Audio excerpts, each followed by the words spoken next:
Hey there, today we're going to see how to use Zoom. The topic for today in Zoom is viewing passwords for your Zoom meeting.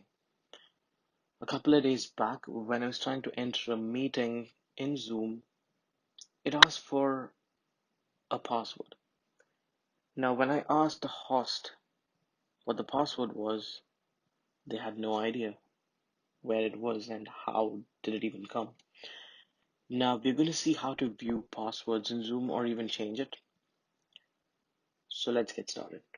So I signed into Zoom using my Google account, and this is the desktop version of Zoom. I can put the link below if you'd like to download. So the first step is we are going to get into meetings, and we're going to go into this personal meeting ID. You can also schedule meetings using the plus button. Now, at the moment, this is my personal meeting ID, and I'm going to click on edit. Now, as you can see, personal meeting ID settings, my personal ID. I can't change it right now because I'm using a free version of Zoom, which you can again download from the description below. And yeah, password. Okay, now that's something really new I've not seen before. So it's much more secure when you have a password to enter a Zoom meeting because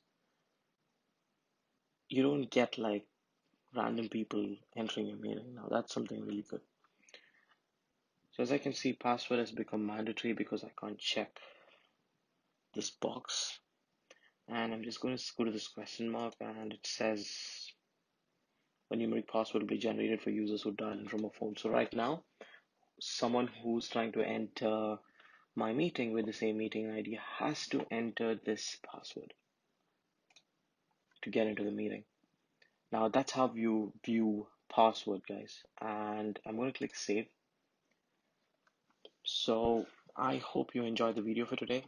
And if you found it useful, I'd recommend you to subscribe to our channel and like this video as it supports our channel.